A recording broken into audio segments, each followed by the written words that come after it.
Adoatv, bringing good things.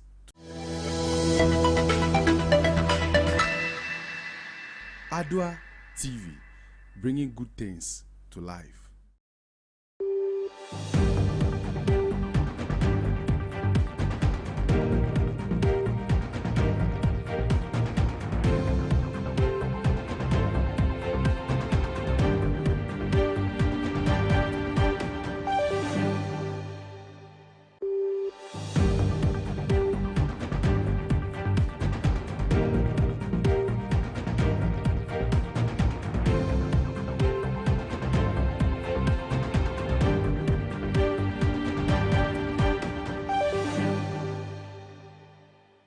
Good evening there. Thanks for joining us on our evening news bulletin on Adoatv, coming to you live from our studios on the John Evans Atta Mills High Street here in Accra. The news is proudly powered by Asatec Roofing Sheet, Yasin Herbal Mixture, Sonotech Medical and Diagnostic Center, Blue City Ties and Accessories, and Vena Mineral Water. I am Misna Ankara. Let's take a glance at our highlights. After days of power outrage in some parts of Northern Region, the Northern Region Electricity Company NEDCO has finally called off their sit-down strike and has begun restoring power. And also today, Accra has had its first female mayor, which we will bring you more details of. And also some aggrieved law students of the Ghana School of Law has addressed the press today in relation to their failed entrance exams, which we bring you also. Since we are in October, which also doubles as the Breast Cancer Awareness Month, Mary Corte of the Adoa News Team Desk has filed an exclusive with a survivor of breast cancer, all for this bulletin.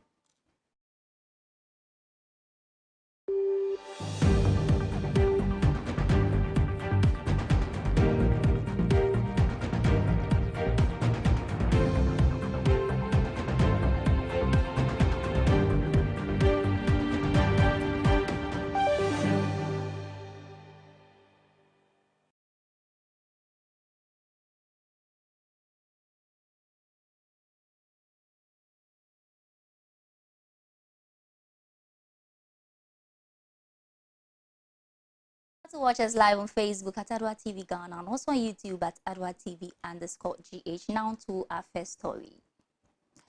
The first term of the President Akufo-Addo saw the electing of the youngest mayor in Accra, Mohammed Ni Ejei-Soa.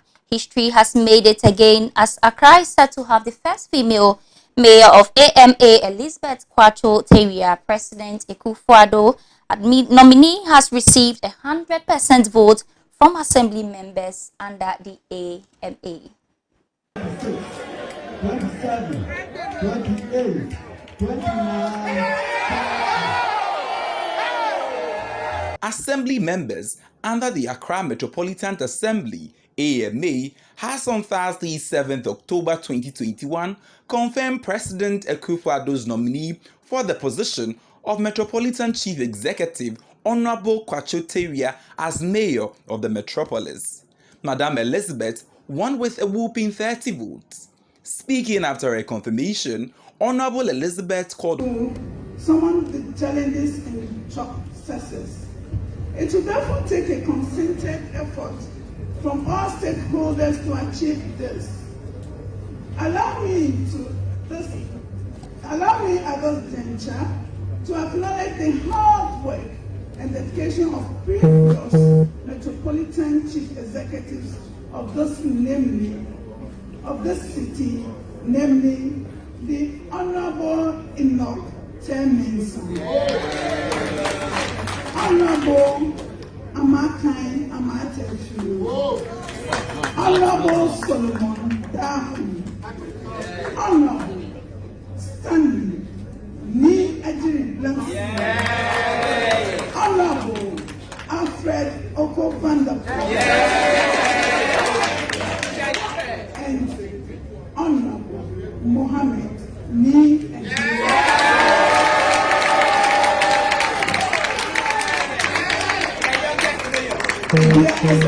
leadership over the years is what has been propelling the city to become a model city in the sub-region and even globally.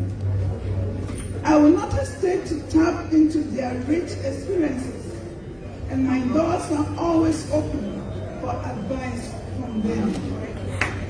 Also to congratulate the newly appointed Metropolitan Chief Executive, Honorable Dakwa Newman, Member of Parliament for Kankwi South, pledged their support and that of their colleagues to help ensure the vision of the President for the region come to pass. The MC for Accra Metropolitan Assembly.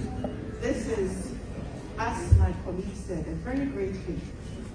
The way all the assembly members here are debating, it tells you one thing, that we all believe in it. We trust that the President made the right decision, and as the Member of Parliament for Kankwi South, I pledge my support to you, to the work you're going to do. I know that we all here believe in the President's vision for Greater Accra, and having you as our mayor, we know that this vision of making Accra great, this vision of making Accra the cleaner city will come to pass. We all believe in you. We say congratulations. You're a mother to some of us. You're a great leader.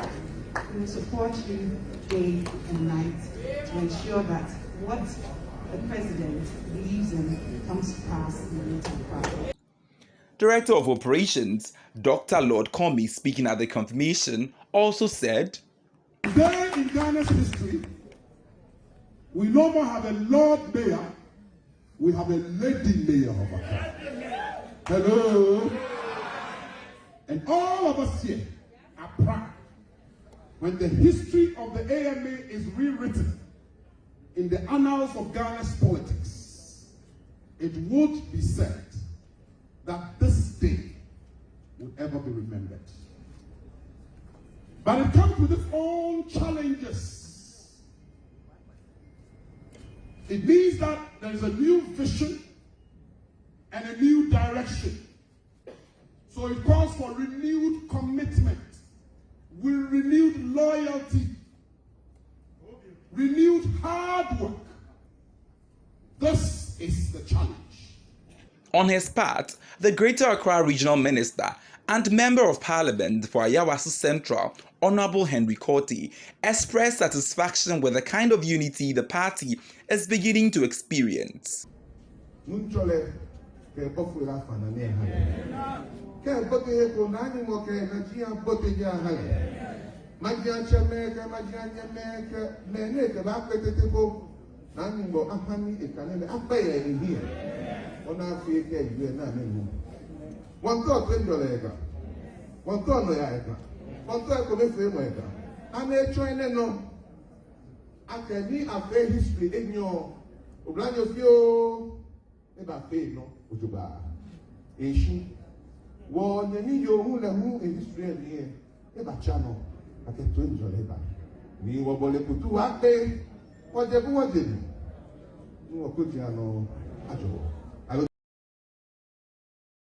And in other stories, management of the Northern Electricity Company, NEDCO, and VRA have called off their sit-down strike following an encounter with some residents of Tamale a couple of weekends ago when they demonstrating against police brutality in the region. This resulted in some property destruction, which stirred the sit-down strike.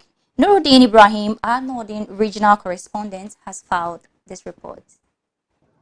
Management of the Northern Electricity Company, NEDCO, have called off their sit-down strike. This comes after staff of VRE and police personnel manhandled individuals suspected to have been engaged in power theft in the metropolis, who also staged a demonstration which led to destruction of some properties of NEDCO or VRE offices.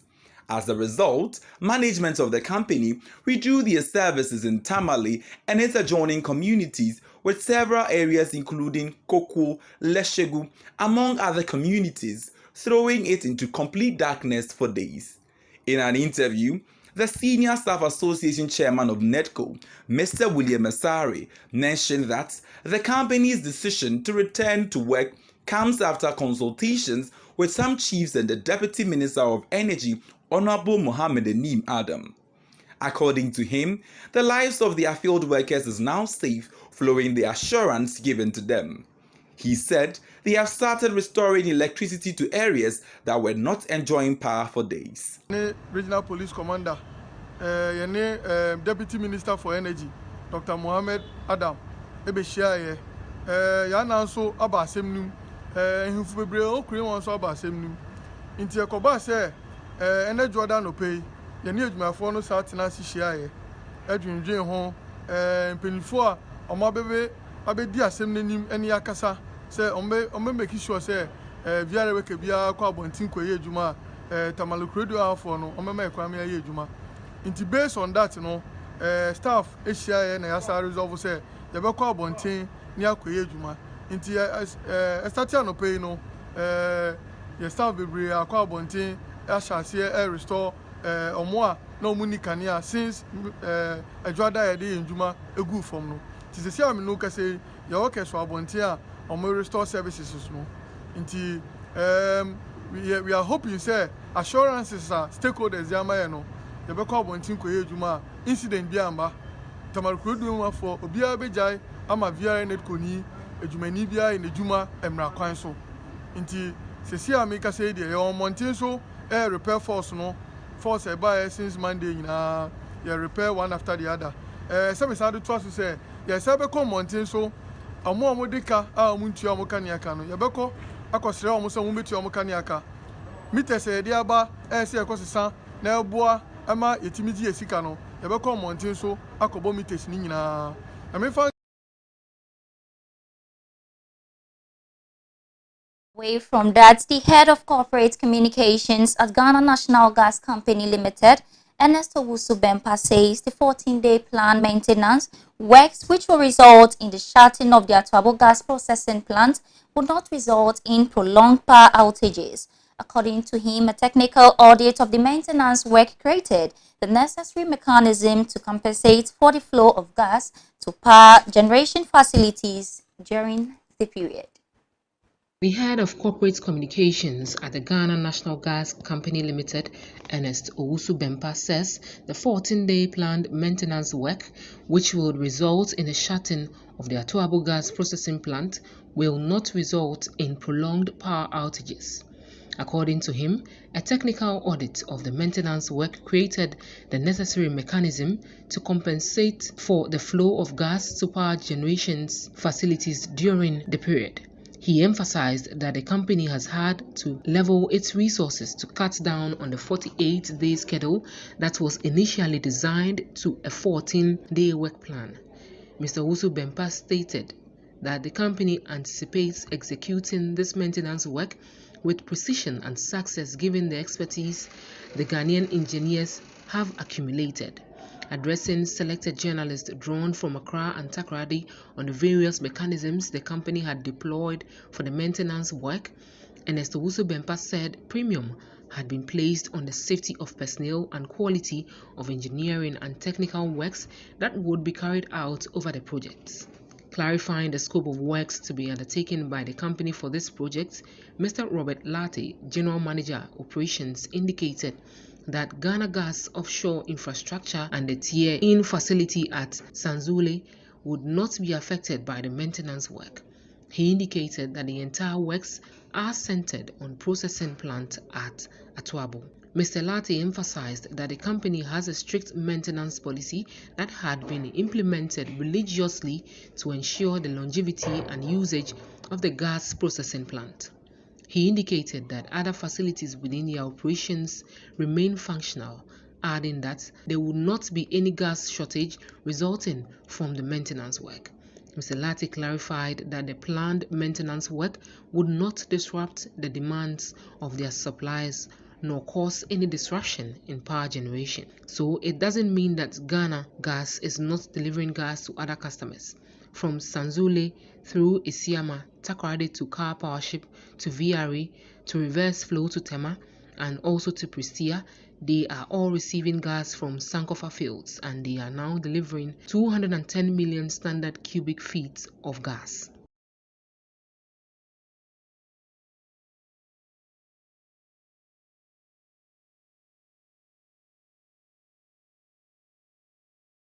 Away from that, the bill dubbed the Promotion of Proper Human Rights and Ghanaian Family Values Bill 2021 has received wide public support, with a section of the public condemning it as well. However, the Church of Pentecost has submitted a memorandum to Parliament based on their support for the bill to be phased into a law here in Ghana. According to them, Parliament of Ghana, being the mouthpiece of the people, needs to pass the bill in favor of the majority in support of it, or else they will strongly campaign against them in the upcoming elections in their various constituencies. The Church of Pentecost is 10.38% of the Ghanaian population. And we are against this LGBTQ blasting. And the blast is never going to end. Our concern is not about today, it's about the future. Today, when we let in this LGBTQ plus, what is going to happen is that we are going to accept same-sex marriage, which the president says that it is never going to happen at his watch. But if he allows LGBT plus to start, it is true that it is never going to happen at his watch. By the time we get into same-sex marriage, the president will not be the president of the nation. I agree with him, but he should stop this. He should close the door at where it matters. And we are saying that he should close it now.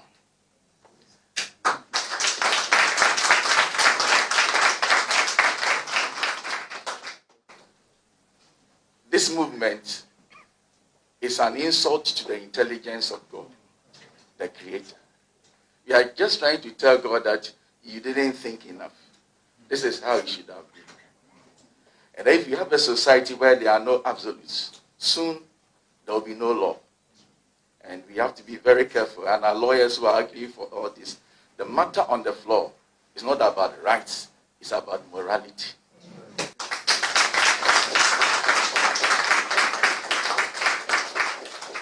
So the Church of Pentecost, with a population of 3,196,605, are supporting this bill that is before the floor of Parliament. We want to encourage our parliamentarians to argue and argue well, and then know that they are creations of God. They didn't come out of apes, and so they shouldn't use science as the base. They should know that the one who made this creation has the right to determine as to how the creation should behave. And the other creatures should not tell us how other creations should behave. Now, we have written 6 memos with 15,000 signatures.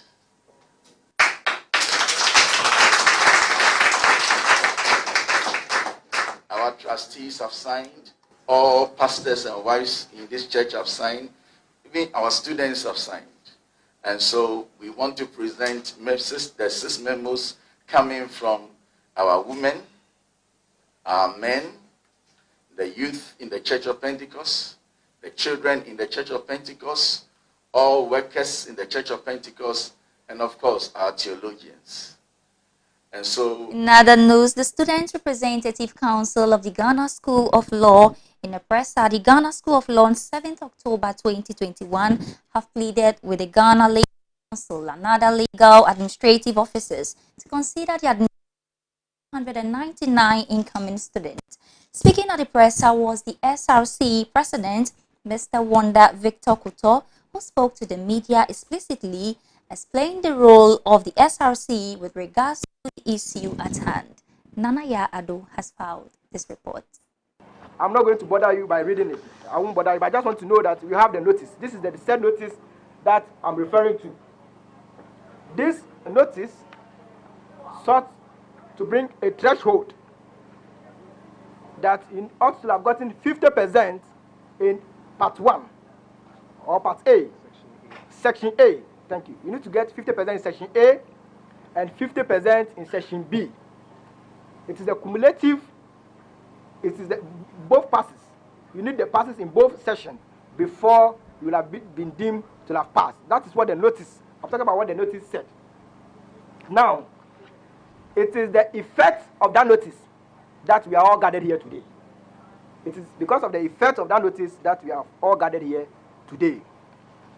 As SRC president, when I got a copy of the ROS course, I forwarded it to my team, and the SRC have since done an auditing, and we have finished our auditing of the ROS course, which we have here, the ROS course of the 2,824 candidates who sat for the exams.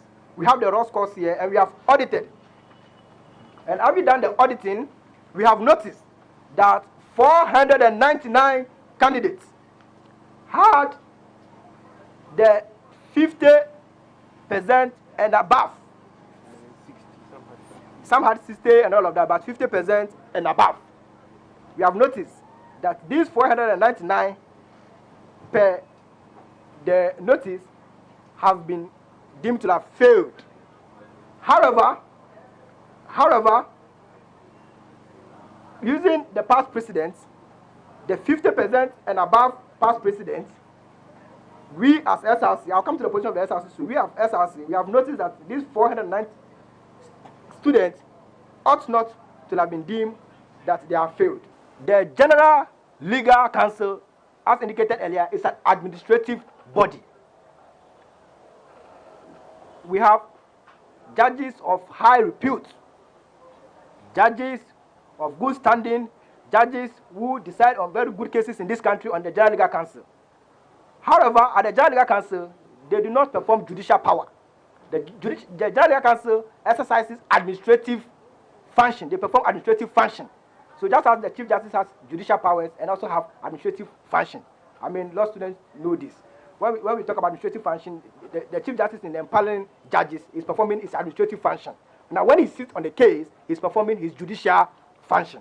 So the General Legal Council, although we have judges as part of the General Legal Council, they do not sit with judicial powers. They sit as administrative body to exercise discretionary powers.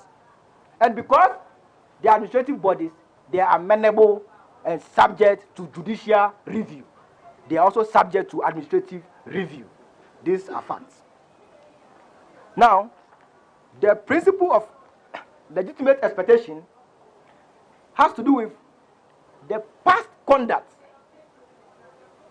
and consistent practice and representation of a public body to other stakeholders. Now, in the case of the General Legal Council, what has been the past conduct? What has been the consistent practice? The past conduct and the consistent practice is that, look, when you get 50%, you have passed.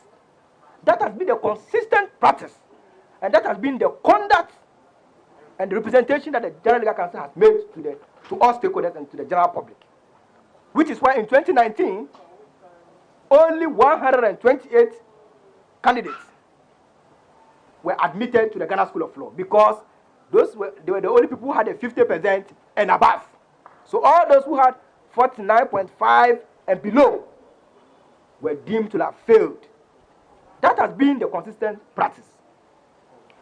In 2020, 1,045 students or applicants were eligible for admission to the Ghana School of Law because of, again, the consistent practice of the 50% and above.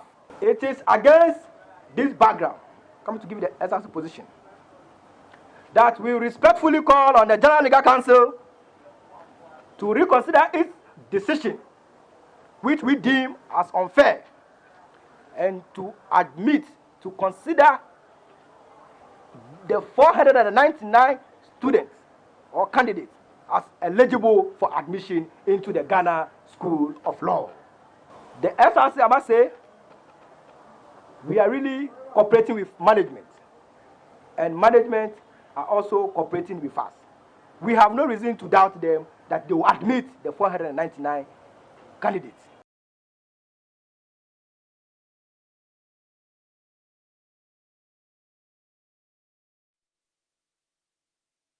Cancer, and it's the pink out in the month of October, with raising awareness of breast cancer and the mobilization of support for people living with breast cancer.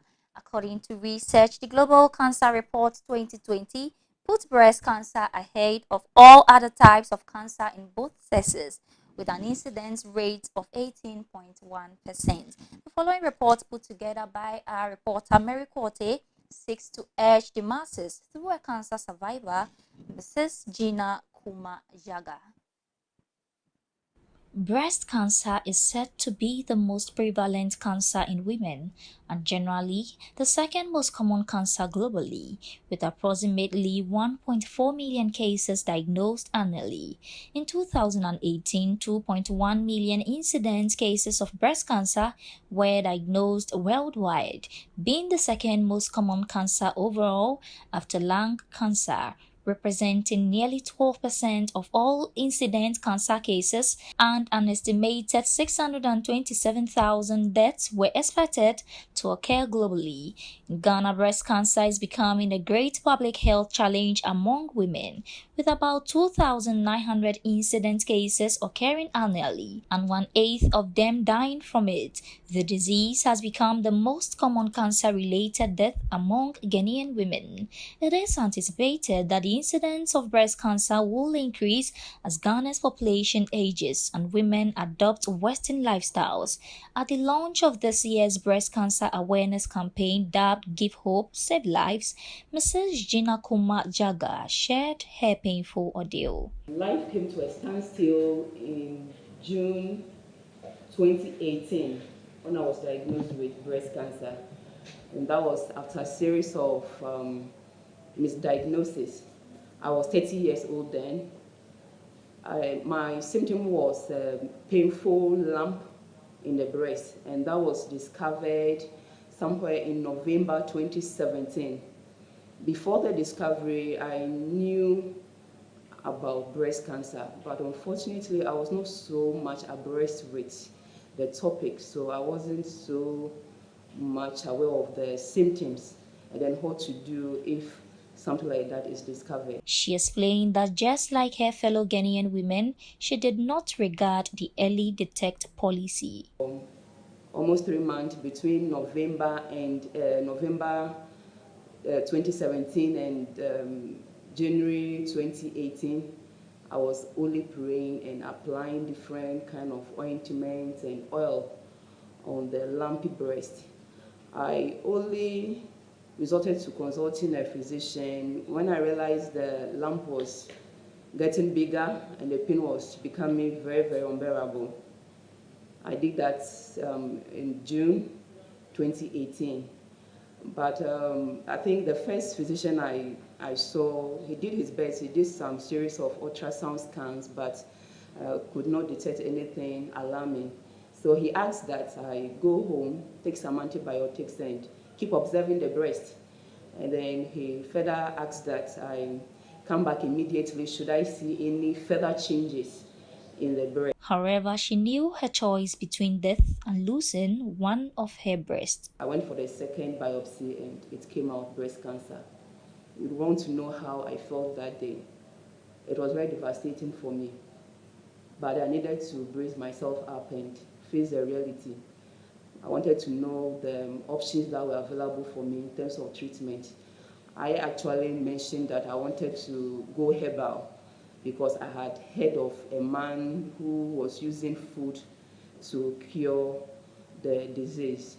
My options were to have a lumpectomy. My treatment plan was to have a lumpectomy and then possibly a hormonal therapy because the biopsy indicated DCIS, which I was told was a very, very early stage breast cancer. So, but after the lumpectomy sample was sent to the pathologist, the result that came became necessary that he referred me to Kolebu for further management. So when I go there, I had to do chemotherapy. And after the chemotherapy, unfortunately, it became necessary for me to have the whole breast removed because there was still signs of cancer in the conserved breast. I must say that I didn't have a very nice experience with chemotherapy. It was tough. Chemo was tough for my body, but I knew I needed to persevere because I had a very young child and he was barely 2 years. I was 30 years, I knew I had to fight for my life because I was just about starting my life basically. Mrs. Kumazaga hence urged all and sundry to join the campaign as well as eschew stigmatization.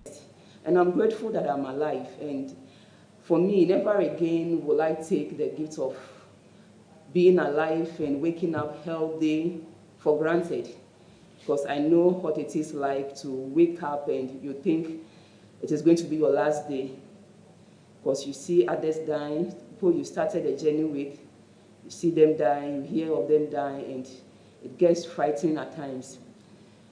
And I am here now. I think that the whole experience have made me a stronger person. I see life very, very differently.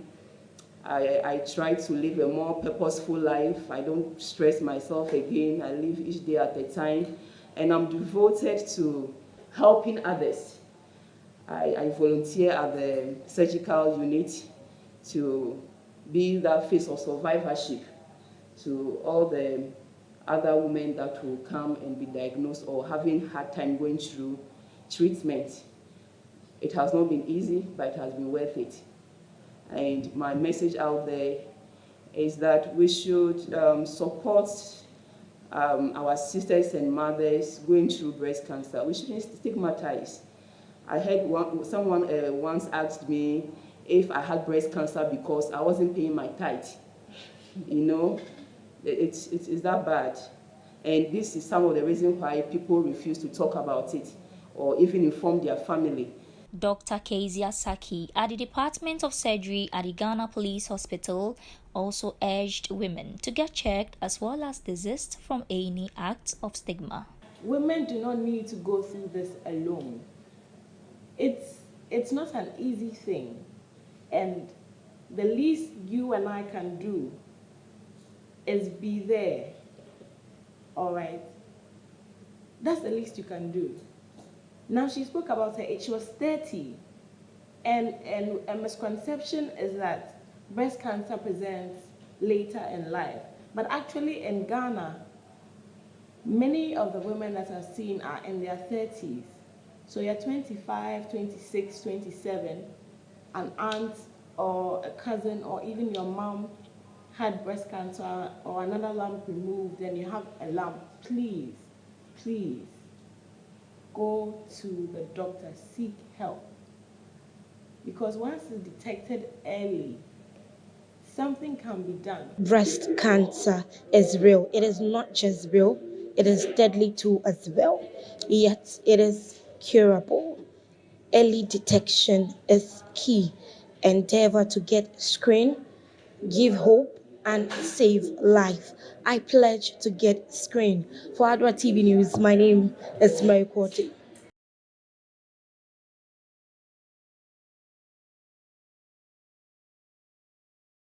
And that's all for local news. We'll be back with some business stories. Please do stay.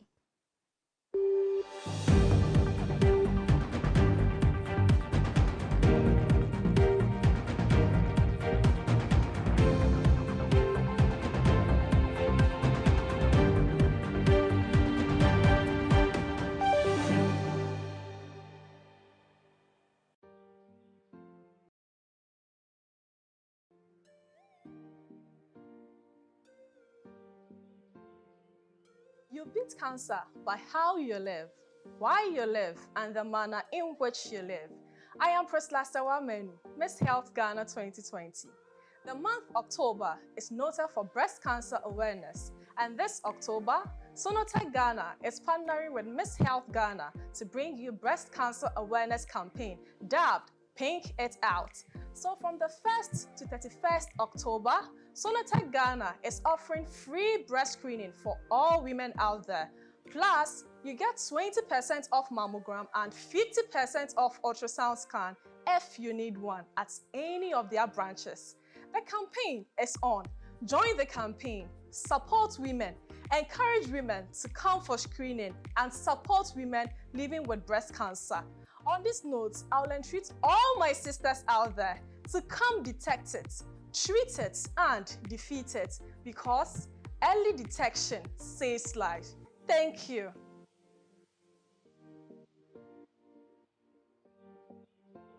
fear. CB will make capsules now. I'm correct. What's your best mankasa? That's it. Oh, middle. You capsules back on CB men capsules. Me see CB men capsules na make a year. Yeah, you see men and women's capsules now. You knew the data. And one year packaging I the Wow! What a packaging! CB men, any CB women capsules, no packaging is out. And you also no mood any biansan wako do pegi. Share a painful. Any about town man kwada no for. Any kwada won di fie do ye. Enka ho. Susanna. Ghana man be man tamase. Adoatv 0247 111671 and 0246 578 750. FDA Adi Blue City is a manufacturer and supplier of high-quality fashion accessories. We design and make quality bow ties, flying ties, lapel pins, ladies' brooches, fabric necklaces, African wares, and so much more for your weddings, schools, institutions, bands, choir, singing groups, individuals, and so many more. We use both African prints and foreign fabrics to make your beautiful accessories for you. Oh yeah! Contact us via call or WhatsApp or SMS on 0240-926-564. Locate us at Odoko Official Town opposite Emils Preparatory School. Check us out on social media, Facebook and Instagram at Blue City Fashion. Blue City, creativity and style.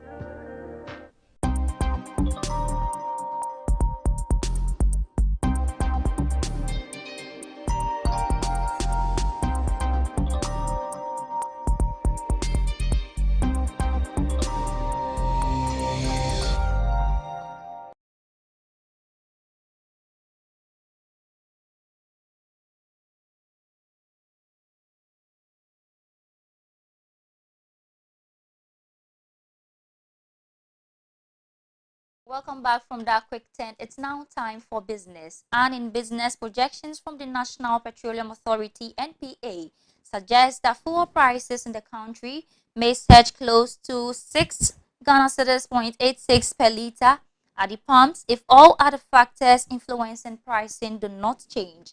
According to Abbas Ibrahim Tasunti, the head of pricing at the NPA, the second pricing window for October puts the price of petrol at 6 Ghana cedis 84 pesos per liter, while diesel will likely sell at 6 Ghana cedis 86 pesos per liter starting October 16, 2021. From the beginning of the year, that is January 2021, fuel prices has not been stable on the market. It started from 5 Ghana cedis or somewhere below 4 Ghana cedis, 55 pesos down to 5 Ghana cedis, and then it's selling a little above 6 Ghana cedis, 56 pesos. I am with the head of pricing at National Petroleum Authority to help us understand what goes into the pricing system before it comes to the local market, the impact of the local or global market prices and the effect it has on us as Ghana. And now we have seen it for ourselves like 3 or 4 times. Last quarter, first window of October, what are your projections towards the year? What prices that were used to compute the price for this current window, 1st, 15th October, are lower than what we expect to be used for the 16th, 31st of October. Okay. So looking at that next window, prices are likely to go up. We would want you to follow the daily price indicators we publish on our social media platforms on our website so that you have an idea of what these numbers are. You cannot predict what the price is for next month, for example, because we all don't know what it will be. But the most closest numbers we can see is what we will use for the next window, which starts from 16th of October. So looking at that and all things being equal once again, we expect the prices to go up as long as the world market price is going up.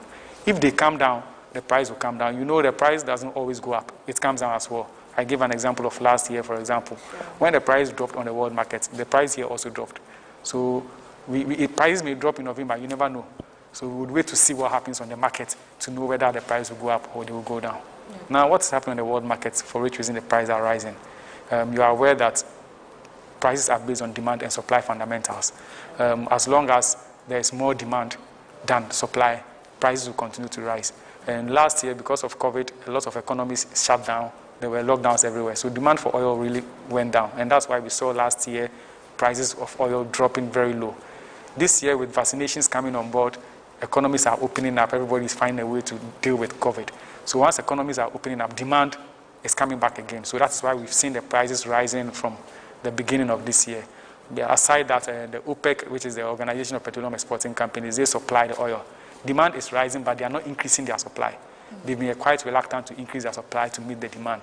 So this supply-demand imbalance is what is really contributing to the rising price of oil on the world market. Price is composed of one we call something called the ex-refinery price.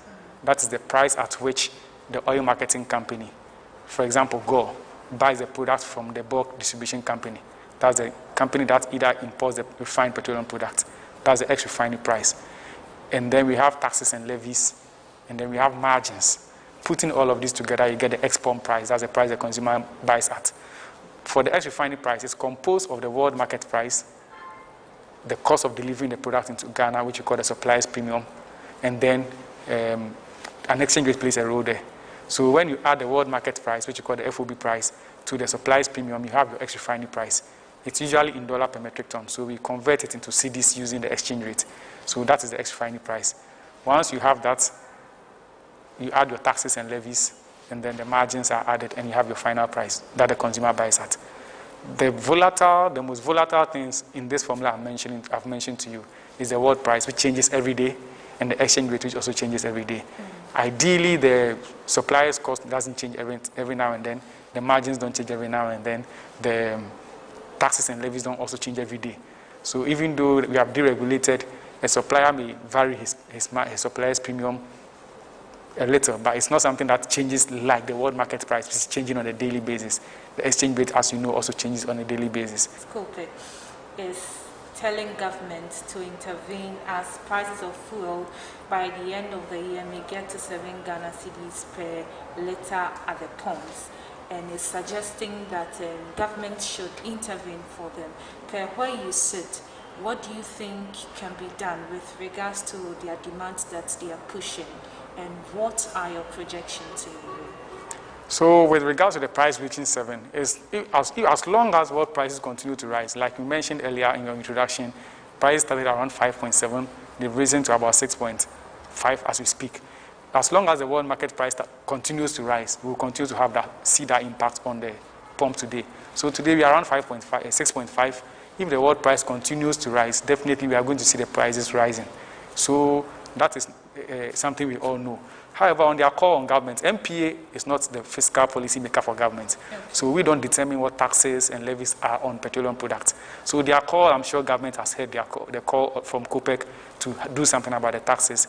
I think this morning we saw in the news with the daily graphic that the government, the Minister of Energy says they are considering doing something about it. So we are hoping that, that something can be done. But that is not a mandate of MPA. We do not determine what is done to taxes. Like I mentioned, if the government reduces the taxes or introduces a tax, our work is to make sure that whatever has been approved by Parliament is what reflects in the formula.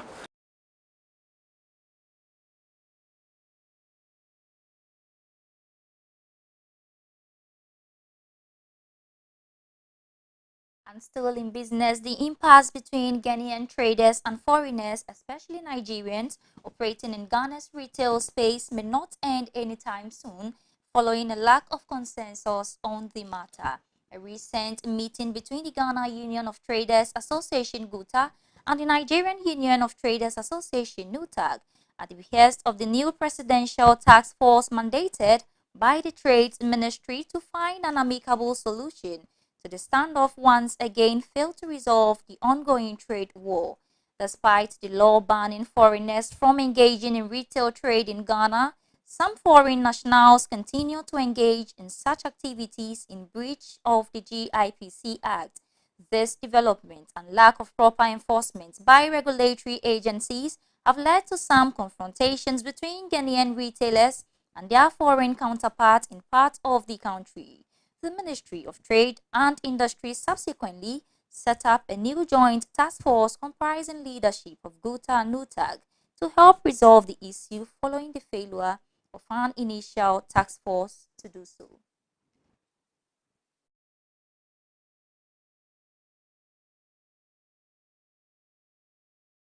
And that would do for business. Up next is sports. Please do stay.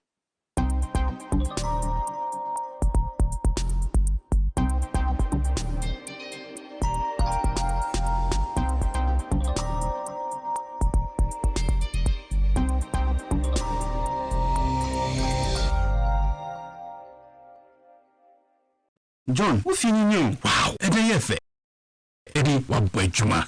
I check a roofing now. Oh, you fell one casa from Asatec. Oh, now Simon, roofing is a baby bray, nice. Why the catcher? Asatec roofing sheet, dear, and your nice keke with the bodan swa a chee and rinache. They want to call us a hood of a fair be bray. No one free roofing sheet, no dear. Who near that will be out. Now, so the bodan swa a year supampe. What means which Roman send your open roofing sheet to you try the summer pepe.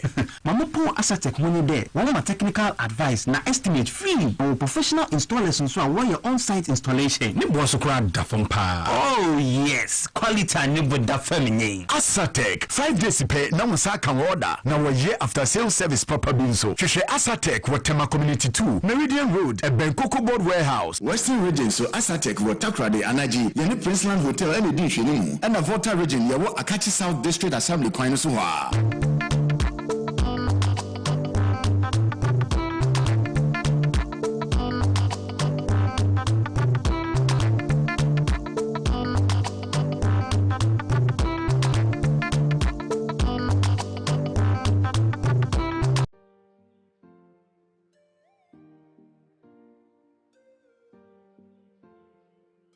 Wow, October is here already, and it's time for the world to go pink and pay attention to the chest of a woman. My name is Rebecca Donko, the founder of Makeup Ghana and the president of College of Beauty, Art and Entrepreneurship. And I'm excited about being the campaign ambassador for this year's Breast Cancer Awareness Month, an initiative by Sonotech Medical Center. And I consider this initiative a very important CSR, and I'm glad to be associated with an intervention which seeks to give hope and save lives. Awareness surrounding breast cancer is very important as it provides information on early detection and management. And this timely information can save lives. Know that breast cancer is treatable and manageable. So the whole of October is Breast Cancer Awareness Month. Get screened at any of the 3 branches of Sonotech Medical Center, either the Osu branch, the Tema, or the West Hills Mall, with 50% discounts on breast ultrasound and 20% on mammogram. And remember that breast cancer awareness is important, but so is breast health awareness. So let us all endeavor to play our part in giving hope and saving lives. Thank you and stay blessed.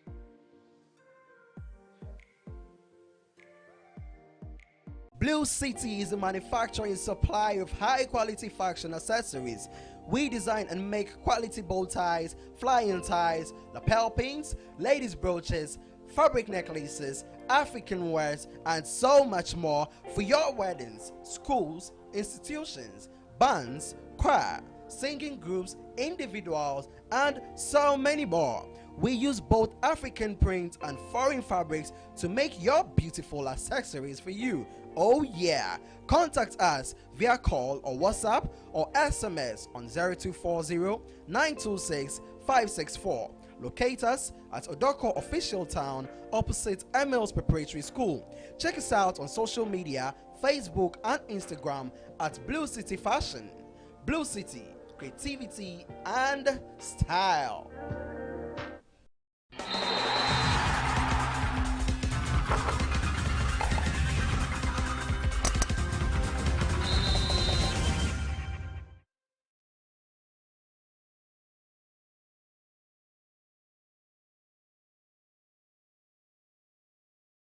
Welcome back from that quick turn now to some sports news. KGL Foundation has agreed to sponsor juvenile football in Ghana with an amount of $1 million for the next 5 years. This was announced after the Ghana Football Association and KGL unveiled a groundbreaking sponsorship deal at a media conference. KGL Group operators of the National Lottery Authority online games have signed a $1 million sponsorship package with the Ghana Football Association to support grassroots football. As part of the $150,000 annual agreement, each of the juvenile clubs is expected to receive 100 sets of jerseys and 100 sets of bibs for the next 5 years. At the official signing ceremony, President of the Ghana Football Association GFA, Kurt Okweku, sounded elated by KGL's decision to venture into the support of juvenile football, having committed to supporting the Black Stars in the past. Expressing his delight at the sponsorship agreement, GFA President imitated that KGL has shown enormous support for football in the country from their support for the Black Stars and now juvenile football. He continued that KGL sponsorship agreement offers amazing opportunities to our young brothers who aspire to be big footballers in the country. The president also reiterated the investment plans the association has made over the years towards reviving juvenile football across the country, saying Colts football had not been played in Ghana for years, but thankfully they will bring it back and it will be played across all 10 regions where juvenile football is being played. He added that the GFA invested about $100,000 into the development of football at the regional level and the purchase of footballs which were being used by juvenile clubs. They have also introduced the Catch Them Young referees, which is aimed at encouraging young persons with enormous passion for refereeing, and this year's juvenile matches will be officiated by kids and beyond that have reduced the burden on court clubs by scrapping the payment of referee fees. GFA President also stated that the association has introduced a policy for all Premier League clubs to own under-17 sides as a big step for juvenile clubs. Ghana Premier League and Division 1 sides are to register 10 youth players in their 40-man squads for the season. He stressed that these are major interventions that the FA has rolled out to improve juvenile football across the country.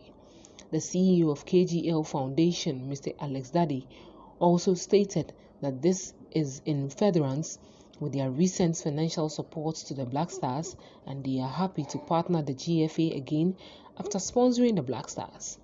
Present at the event were the chairman of the Greater Accra Regional Football Association, Samuel Abuabri, and his executives, as well as renowned Colts club owners, Mr. Adika and Broadway, who were there as representatives of all juvenile clubs across the country.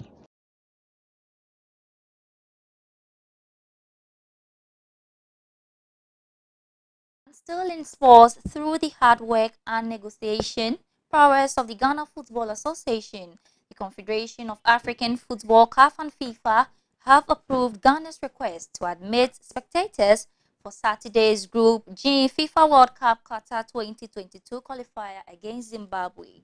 CAF has approved 4,000 spectators for the match, an improvement over the 2,250 spectators which was approved for last month's opener against Ethiopia. Per this directive, the Safety and Security Office of the GFA, Julius Ben Emuna, shall, together with all the relevant stakeholders, that is the Ministry of Youth and Sports, National Sports Authority, the security agencies, and the COVID-19 officer, Dr. Christine Barr, will ensure strict adherence of the CAF FIFA COVID-19 protocols. The GFA advised Ghanaians to obey all the protocols strictly to first and foremost have a successful match and also to avoid any sanctions from CAF and FIFA.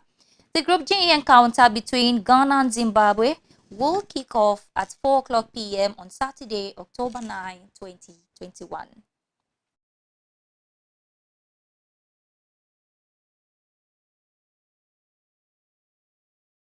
Finally, Kenya Athletics President Jackson Tuwei has confirmed that his nation has submitted a bid document to host the 2025 World Championships. Tuwei feels that Kenya's history of producing world-class athletes gives them a real chance of becoming the first African host of the global showpiece. Kenya has a rich history in middle and long distance athletics, boasting 60 world and 34 Olympic champions, while also currently holding 8 women's and 9 men's world record. Report suggests that Olympic host city Tokyo also put in a bid ahead of Friday's deadline. World Athletics Championship has never been hosted in Africa and never been done in Kenya, but Tuwei believes it is time Kenya hosts the World Championship. Tuwei also believes that Kenya's experience of hosting both the Under-20 World Athletics Championship earlier this year and the Under-18 version in 2017 set them in good stead, stating that they have learned a lot of lessons out of these two events and they believe they are now ready to act on those lessons they have learned. Head of African Athletics, Hamad Kaukaba Malboum, also said in 2017 that he wanted the continent to host the 2025 World Championship, mentioning Kenya as a possible host. World Athletics and Sports Global Governing Body is set to visit bidding cities in early 2022 and could announce the hosts in March. One person who would like to see the event held in Kenya is the USA's former world and Olympic champion, Justin Gatlin. He recently competed at the Cape Kano Classic meeting in Nairobi Kasarani Stadium, which would host the World Championship if Kenya's bid is successful. The American city Eugene will host the World Athletics Championships in 2022 after they were delayed from this year to accommodate the Olympics, which had also been postponed due to global COVID-19 pandemic. The 2023 championship, meanwhile, will be held in Hungarian capital Budapest. The 2023 championship, meanwhile, will be held in Hungarian capital Budapest.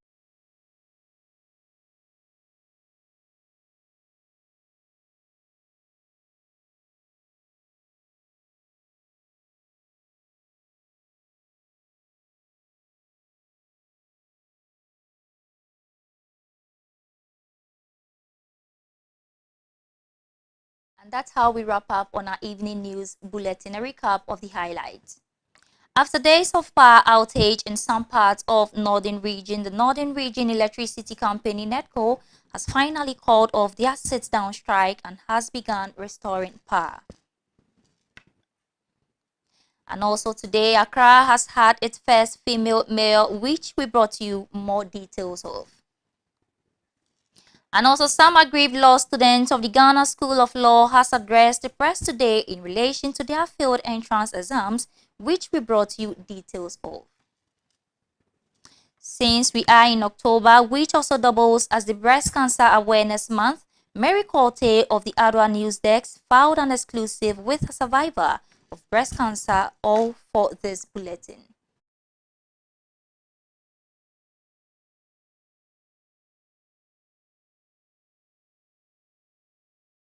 For more news, log on to our website on www.adoanewsonline.com. Thank you to Vena Mineral Water, Migo Purified Drinking Water, Dankebel Complex, and then Sonotech Medical and Diagnostic Center. I am Miss Na Ankara. Have a good evening and enjoy the rest of our shows.